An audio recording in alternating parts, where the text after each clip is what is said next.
कैसे हो सारे बच्चे। तो चलिए हम लोग स्टार्ट करते हैं अपना क्लास। पिछले क्लास में हम लोगों ने पढ़ा था कि हमारी जो एग्जाइटी इशू है, हमारा जो पैनिक डिसऑर्डर है, और हमारा फोबिया था, और हमारा PTSD था, जो वो हम लोग ऑलरेडी पढ़ चुके हैं। अब आगे हम लोग फिर से कोई मेंटल डिसऑर्डर के बारे में जानेंगे, जिसमें दूसरा नाम है आपका कायारूप विकार। ठीक है, और इसको इंग्लिश में कहते हैं कन्वर्जन डिसऑर्डर। ठीक है, इसको कन्वर्जन डिसऑर्डर कहते हैं। ठीक, देखिए इसमें क्या कह रहा है कि यह वे दशाएं या स्थितियां हैं जहां बिना किसी शारीरिक बीमारी के शारीरिक लक्षण प्रदर्शित होते हैं। ठीक है, पहला पॉइंट आपका ये होगा कि किसी भी तरह का हम में कोई शारीरिक बीमारी नहीं है, लेकिन लक्षण हमारा शारीरिक ही है। ठीक है, कायारूप विकारों में व्यक्ति को मनोवैज्ञानिक कठिनाइयाँ होती हैं और वह शिकायत उन शारीरिक लक्षणों को करता है। ठीक है, जिसका कोई जैविक कारक नहीं होता है। जैविक कारण मतलब ये होता है कि जो इंग्लिश में उसको बायोलॉजिकल डिसऑर्डर कहते हैं।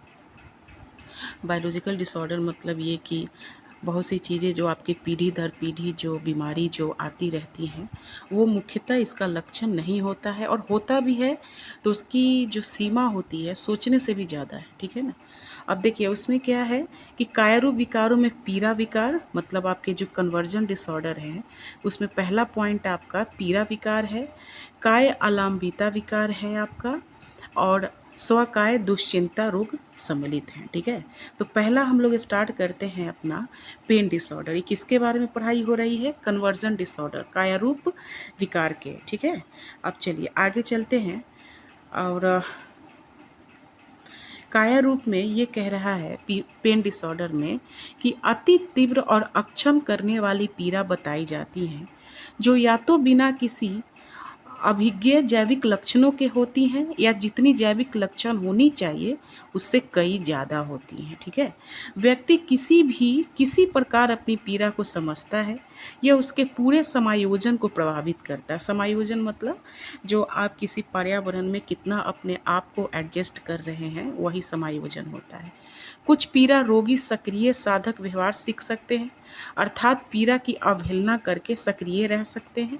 दूसरे निष्क्रिय साधक व्यवहार प्रयुक्त करते हैं, जो घटी हुई सक्रियता और सामाजिक विनिवर्तन को बढ़ावा देता है। ठीक है, अब हम लोग दूसरा पॉइंट पे आएंगे, जो नाम है हमारा, एक सेकेंड किधर गया, हाँ, ये है हमारा सोमाटाइजेशन। ठीक है, ये हमारा एक डिसऑर्डर है। सोमाटाइजेशन में कई रोगियों में कई प्रकार की बार बार घटित होने वाली या लंबे समय तक चलने वाली शारीरिक शिकायतें होती हैं। ठीक है बच्चों, ये तुम्हारा एक कंप्लेंट है, मतलब एक शिकायत कर रहे हो अपने शारीरिक लक्षण को, जो तुम्हारे बार बार वो घटित हो रही हैं किसी रोगी में। ठीक है, ये शिकायतें नाटकीय और बढ़े चढ़े रूप प्रस्तुत की जा सकती है, जैसे कि सर दर्द, थकान, हृदय की धड़कन, बेहोशी का दौरा, उल्टी करना, एलर्जी। इस प्रकार इस विकार के रोगी यह मानते हैं कि वे बीमार हैं। ठीक है ना। देखो इसमें क्या है कि रोगी थोड़ा सा नाटकीय रूप से कुछ कोई बातें जो है ना आपको बढ़ा चढ़ा के कह रहा है। ठीक है, अपनी बीमारी का लंबा विस्तृत ब्यौरा बताते हैं तथा काफ़ी मात्रा में दवाई लेते हैं। जैसे कि घर अपने जाते हो गांव में तो कोई बड़े बुज़ुर्ग से मिलोगे, तो वो तुमसे हाल चाल पूछने से पहले ही तुम्हें बताएगा कि हमको ये भी बीमारी है, हमको वो भी बीमारी है, हम देखो दवा पे ही जी रहे हैं, खाली मेरे पास दवा ही है। देखिए ये हम ये नहीं कहते कि ये सब नॉर्मल है, इसमें कोई बड़ी बात नहीं है। लेकिन अगर इसी को बहुत ज़्यादा वे में तुम अगर बोलने लगो, जैसे कि कोई मान लीजिए कोई शारीरिक प्रकार की कोई उस व्यक्ति में बीमारी नहीं है, ना ही कोई लक्षण है, ना ही वो बीमार है, और ना ही वो कोई दवा लेता है, समझ रहे हो आप। लेकिन आपको मिलने पर वो अपने आप को पीड़ित महसूस करके आपको बताता है कि तुम समझो कि मैं पीड़ित हूँ, हालांकि वो रियल में उतना होता नहीं है, समझ रहे हो ना। वो नाटक करता है, नाटकीय वे में अपनी बातों को बढ़ाता है। ठीक है, अब हम लोग आएंगे कन्वर्जन डिसऑर्डर में। ठीक है, अब हमारा आ गया ये क्या है, कन्वर्जन डिसऑर्डर। देखिए कन्वर्जन डिसऑर्डर के सारे लक्षणों में शरीर के कुछ मूल प्रक्रियाओं में से सब में से ये कुछ अंश में क्षति बताई जाती है। ध्यान से सुनेंगे। पक्षाघात, अंधापन, बधिरता, बहरापन, मतलब दोनों एक ही हैं, और चलने में कठिनाई का होना, इसके सामान्य लक्षण होते हैं। यह लक्षण अधिकांशतः किसी दबावपूर्ण अनुभव के बाद घटित होता है जो अचानक उत्पन्न हो सकता है। देखो, जब आप लोग कुछ फ़िल्में देखा करो, लेकिन उस फ़िल्मों को अपने सब्जेक्ट से रिलेट करो। बहुत सी ऐसी फ़िल्में हैं, जैसे कि एक ब्रेथ करके है, आपको जो अभिषेक बच्चन है, उसके बचपन में कोई ट्रॉमा होती है। वो जब बड़ा हो रहा है, जब उसको जब भी कोई चीज़ की परेशानी हो रही है, तो वो अपने बचपन वाले किरदार में वो आ जा रहा है, ठीक है? उसको एहसास भी नहीं हो रहा है, ठीक है ना? कि हमको मतलब मेरे पैर में जैसे कि मतलब मेरे मेरे पैर में चोट लगी है, ठीक है? बचपन में अगर वो पैर गिरा रहता है या उसके साथ कोई घटना घटित हुई रहती है जिससे उसका पैर बाधित हुआ रहता है, हालाँकि कुछ समय बाद उसके पैर ठीक हो जाते हैं, ठीक है? लेकिन वो भी अपने आप को समझ रहा है कि मेरा पैर ठीक है, लेकिन जैसे ही उसको किसी भी तरह की घटना अप्रिय लग रही है, उसको स्ट्रेस हो रहा है, चिंता हो रही है, तो अपने आप को उस क्रिया में ढाल लेता है जो बचपन में हुआ था। वो अपने पैर को फिर से समझने लगता है कि मेरा पैर क्या है, टूट गया है, मेरा पैर में दर्द है। अब वो उसी तरह से तुमको नाटक करने लगता है, ठीक है? तो यही तुम्हारा क्या है, कन्वर्जन डिसऑर्डर है, ठीक है? अब हम लोग आते हैं, 1 सेकेंड, कोई बात नहीं।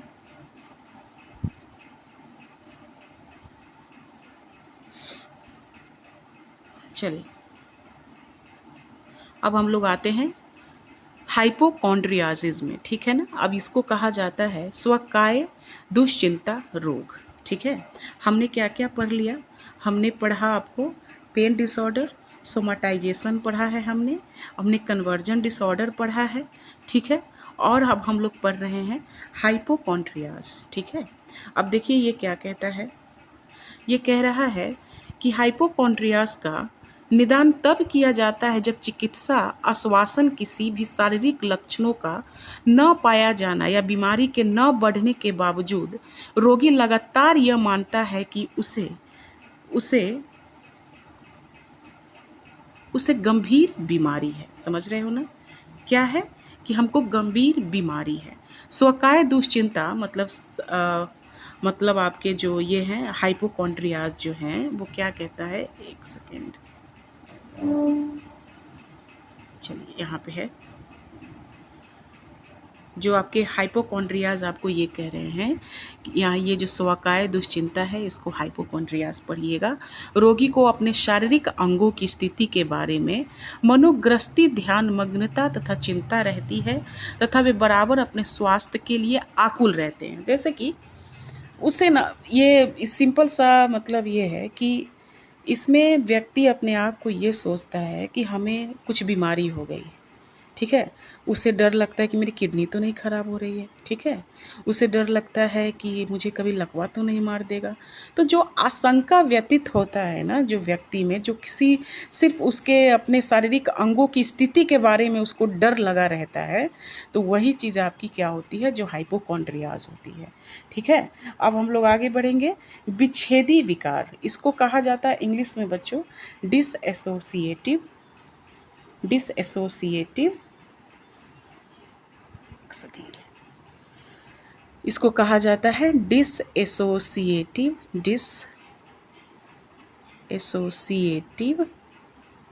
डिसऑर्डर, ठीक है?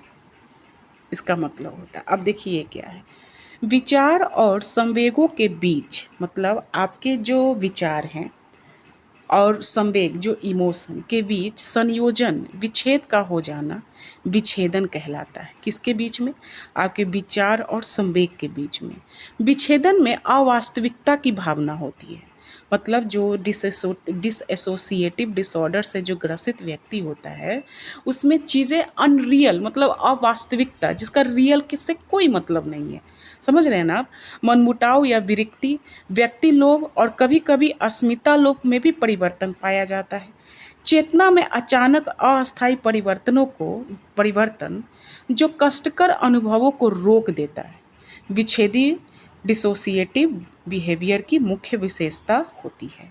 ठीक है, इस समूह में 4 स्थितियां शामिल होती हैं। एक होता है आपका विच्छेदी स्मृति लोप, मतलब डिसोसिएटिव आपका जो मेमोरी लॉस होता है, विच्छेदी आत्म विस्मृति, विच्छेदी पहचान विकार और व्यक्तित्व लोप। ठीक है, अब इसमें कायारूप तथा विच्छेदी विकार के जो लक्षण है आप इसमें क्या देखेंगे 4.1 में हम लोग आगे चलकर देखेंगे। ठीक है, अब हम लोग आते हैं डिसोसिएटिव अमनेसिया। अब ये क्या है? ये चीज़ आपकी है स्मृति लोप से है, मतलब आप कोई चीज़ भूल रहे हैं। ठीक है ना, अब देखिए कैसे भूल रहे हैं, इसका मतलब ये नहीं कि वो एक आपके जो एसोसिएटिव जो चिंता हो रही है उससे आप चीज़ों को क्या करें भूल रहे हैं। देखिए, अत्यधिक किंतु चयनात्मक स्मृति भ्रंश जिसका कोई ज्ञात आंगिक कारण जैसे सर में चोट लगना नहीं होता है। कुछ लोगों को अपने अतीत के बारे में कुछ भी याद नहीं रहता है। दूसरे लोग कुछ विशिष्ट घटनाएं, लोग, स्थान या वस्तुएं याद नहीं कर पाते हैं, जबकि दूसरी घटनाओं के लिए उनकी स्मृति बिल्कुल ठीक होती है। यह प्रकार अक्सर अत्यधिक दाब से संबंधित होता है। ठीक है, अब चलिए अब आगे पढ़ेंगे। अब आगे है हमारा डिसएसोसिएटिव फ्यूग। ठीक है ना, अब देखो तो ये क्या है? एक आवश्यक लक्षण जो घर और कार्य स्थान से अप्रत्याशित यात्रा, एक नई पहचान की अवधारणा तथा पुरानी पहचान को याद न कर पाना, आत्मस्मृति सामान्यतः समाप्त हो जाती है जब व्यक्ति अचानक जागता है और आत्मस्मृति की अवधि में कुछ घटित हुआ है उसकी कोई स्मृति नहीं रहती है। ठीक है, अब है आपका डिसएसोसिएटिव आइडेंटिटी डिसऑर्डर। ये बहुत इम्पॉर्टेंट है। बहुत सी फिल्मों में आप जाइएगा, जैसे कि एक फ़िल्म है, हम चाहेंगे कि आप लोग ज़रूर देखेंगे, वो पूरा साइकोलॉजी से ही रिलेटेड है। जिस फिल्म का नाम है अपरिचित। ठीक है ना, आप लोगों को फिल्म ज़रूर आया होगा कि वो एक अपरिचित व्यक्ति है, वो कभी रेमो बन जाता है तो वो कभी अम्बी रहता है। तो ये जो कैरेक्टर है इंसान एक ही, लेकिन वो क्या अपने डिसोसिएटिव आइडेंटिटी डिसऑर्डर के कारण उस व्यक्ति में क्या होता है कि वो कभी रेमो बन जा रहा है, कभी अम्बी है। तो ये सब चीज़ें आपकी सब साइकोलॉजी से ही डिपेंड करता है। ठीक है ना, वो सब आपके मनोवैज्ञानिक डिसऑर्डर मतलब साइकोलॉजिकल डिसऑर्डर के कारण ही सब ये चीज़ हो रहा है। जो व्यक्ति में अत्यधिक दबाव हो रहे हैं, अत्यधिक वो दमित अपनी इच्छा कर रहे हैं, वो कुछ घटना घटित होती है, तो ये सब चीज़ें कैसे आगे चल के आपके मानसिक प्रभाव पड़ रहा है, तो सारा चीज़ आपकी क्या है, यही है, सब आपकी साइकोलॉजिकल डिसऑर्डर का ही खेल है। ठीक है, अब आपका ये है कि अक्सर बहुव्यक्तित्व मतलब होता है कि आपकी मल्टीपल डिसऑर्डर। ठीक है, मल्टीपल डिसऑर्डर, ठीक, में यह सभी विच्छेदी विकारों में सबसे अधिक नाटकीय होता है। अक्सर ये बाल्यावस्था में अभिघातज अनुभवों से, मतलब जो आपकी बहुत ही अभिघातज मतलब क्या बोल सकते हैं उसको, कि बहुत डेंजर तरह से आपके अनुभव हुए हों, खतरनाक तरीके वाला अनुभवों से संबंधित होता है। इस विकार में व्यक्ति प्रत्यावर्ती व्यक्तियों की कल्पना करता है जो आपस में एक दूसरे के प्रति जानकारी रख सकते हैं या नहीं रख सकते। ठीक है ना, उसको कुछ चीज़ जो कर देता है एक्ट, बाद में उसको वो याद नहीं रहता है। यही आपकी क्या है, ये मल्टीपल डिसऑर्डर की कहानी है। अब चलिए ये थोड़ा हम देखेंगे, ये है आपका कायारूप विकार। ठीक है ना, और आपका विच्छेदी विकार जो आपका एक कन्वर्जन वाला हो गया आपका, और ये आपका हो गया क्या डिसएसोसिएटिव वाला। देखिए, स्वकाय दुश्चिंता रोग था, इसमें कायालंबित था, परिवर्तन था, ये तीनों इसके प्रकार हो जाएंगे। और विच्छेदी स्मृति लोग, विच्छेदी आत्मस्मृति, ये हिंदी इतना खतरनाक सब है कि लगता है कि जीवन में कभी हम देखे नहीं हैं, ऐसा कभी कभी लगता है। जीवन भर हिंदी पढ़ी हूँ, लेकिन एनसीईआरटी की हिंदी भाई बहुत ही एकदम खतरनाक वाली होती है। चलिए अब देखते हैं ये डीपर्सनलाइजेशन क्या होता है। ठीक है ना बच्चों, अब क्या हम लोग देख रहे हैं कि डीपर्सनलाइजेशन क्या हो रहा है। चलिए अब देखते हैं ये क्या है कि मूड डिसऑर्डर में व्यक्ति सॉरी, ये नहीं, ये वाला।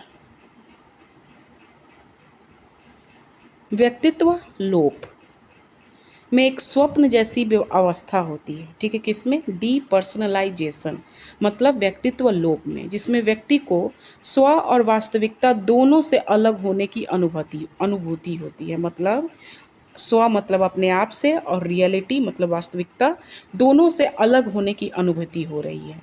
व्यक्तित्व लोप में आत्म प्रत्यक्षण में परिवर्तन होता है।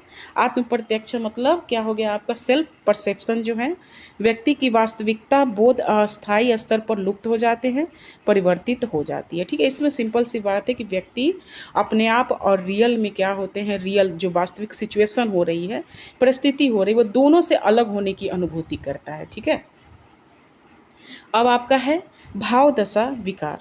ठीक है, अब है आपका भाव दशा विकार, जिसको मूड डिसऑर्डर कहते हैं। मूड डिसऑर्डर में व्यक्ति की भाव दशा या लंबी संवेगात्मक स्थिति में बाधाएं आती हैं।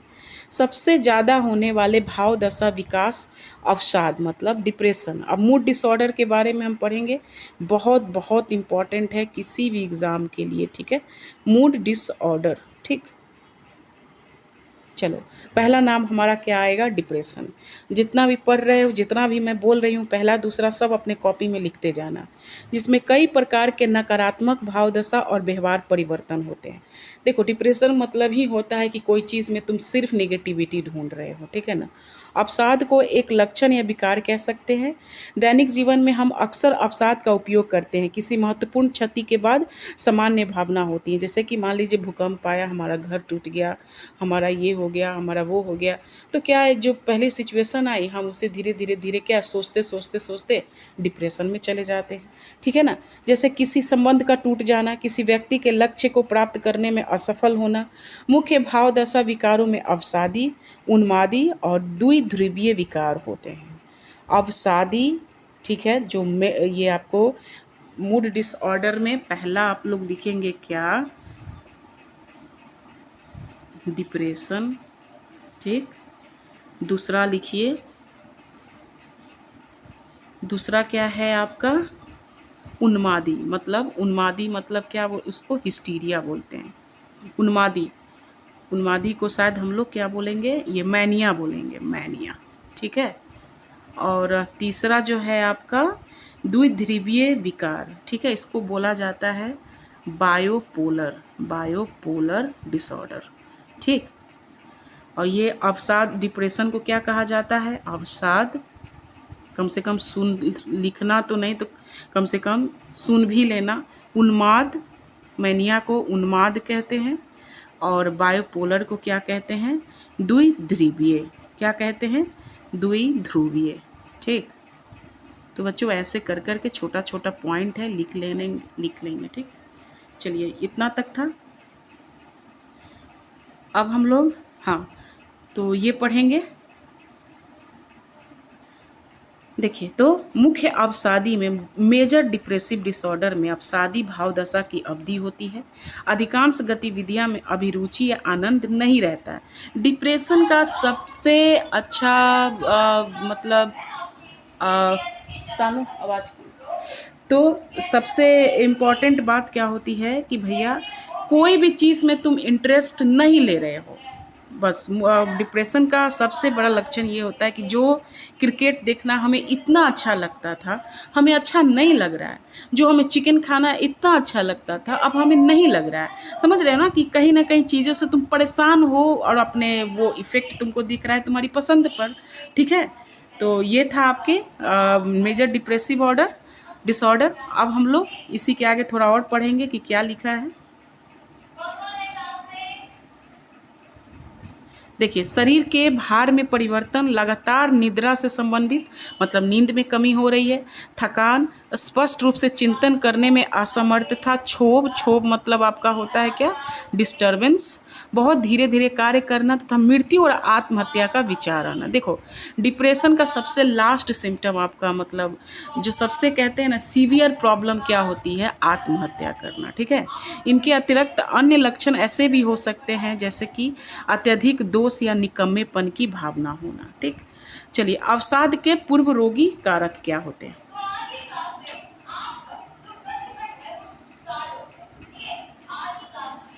अब क्या है आपका कि अवसाद के पूर्व योगी कारक, मुख्य अवसाद तथा द्विध्रुवीय विकारों में आनुवांशिक संरचना।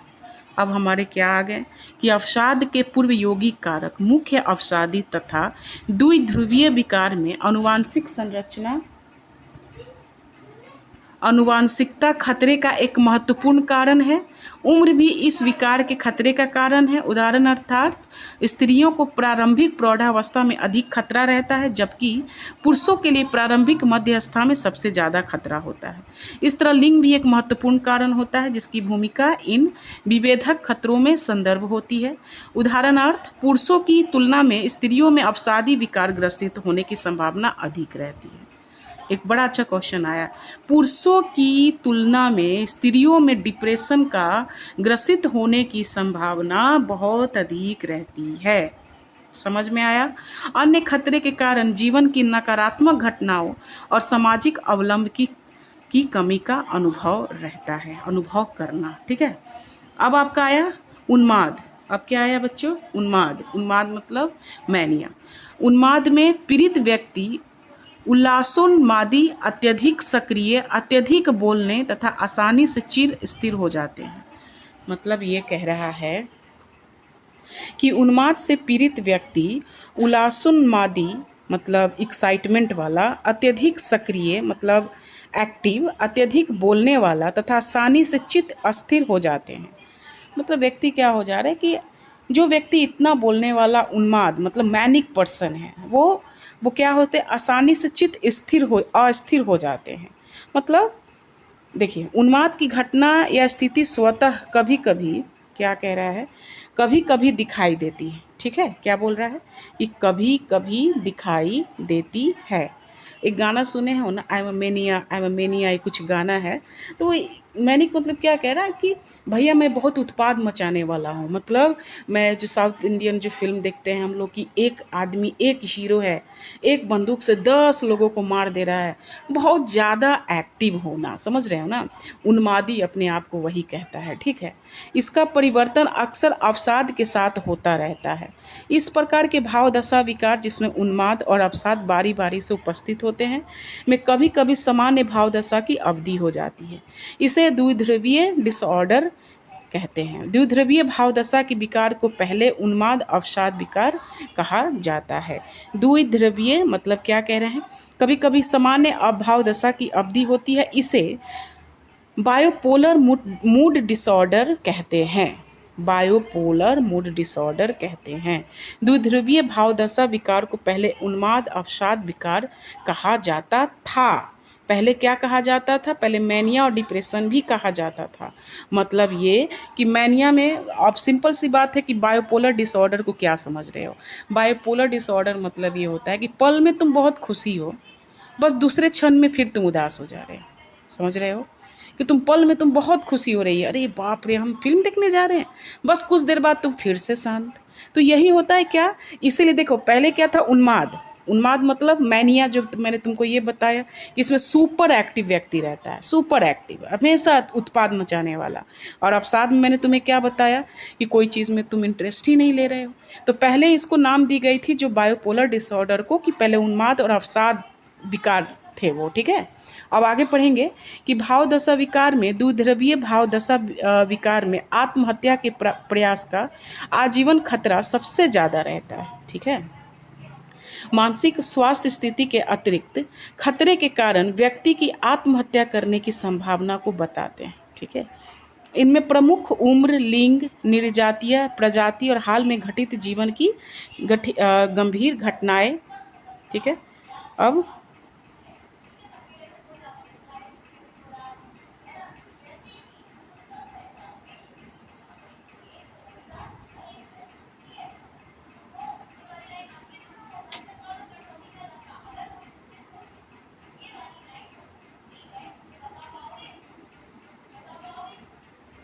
चलिए, अब हमारा है ये कि किशोर और युवक आत्महत्या के खतरे उतने ही अधिक होते जितने 70 वर्ष से ऊपर लोगों में। ठीक है, लिंग भी प्रभावित करने वाला एक कारक है, अर्थात स्त्रियों की तुलना पुरुषों में आत्महत्या करने के बारे में सोचने की दर अधिक है। ठीक है, आत्महत्या के प्रति सांस्कृतिक अभिवृत्तियां भी आत्महत्या की दर को प्रभावित करता है। उदाहरण के लिए जापान में शर्म और बदनामी की स्थिति से निपटने के लिए आत्महत्या सांस्कृतिक रूप से उचित तरीका है। मतलब शर्म से बचने के लिए वहाँ आत्महत्या जापान में क्या है, उचित तरीका माना गया है। लेकिन हमारे इंडिया में आत्महत्या करना इलीगल है, अवैध है। जिन लोगों में आत्महत्या के प्रति उन्मुखता होती है उनकी नकारात्मक प्रत्याशाएं, निराश, यथार्थ हटकर बनाए गए ऊंचे मानकों का होना तथा आत्ममूल्यांकन में अति आलोचना करना मुख्य बातें होती हैं। ठीक है, अब क्या है कि आत्महत्या को रोका जा सकता है, बिल्कुल रोका जा सकता है। खाने और सोने की आदतों में परिवर्तन, पहला इस मतलब कैसे रोक पाओगे वो बता रहा है हमारा एनसीईआरटी किताब। ठीक है, अब हमारा बता रहा है कि मित्रों, परिवार और नियमित गतिविधियों में उग्र क्रिया, व्यवहार विद्रोही,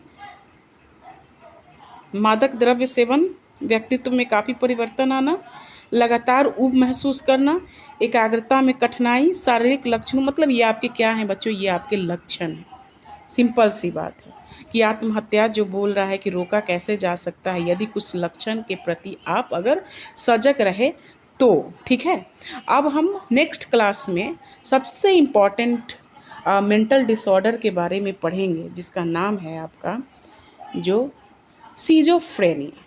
क्या है, सीजोफ्रेनिया। ठीक है, अब ये हमारा जो मूड डिसऑर्डर तो हमने ख़त्म कर लिया, अब हम पढ़ेंगे सीजोफ्रेनिया। ठीक है, नेक्स्ट क्लास में। ठीक है, तब तक क्लास हम लोग पढ़ते रहिए, नोट्स बनाते रहिए और बार बार एक ही चीज़ को पढ़ेंगे तो उससे क्या होता है बच्चों कि कहीं ना कहीं आपकी एकाग्रता बढ़ेगी और आप पढ़ना लिखना फिर से शुरू करेंगे। ठीक है ना, चलिए ठीक है।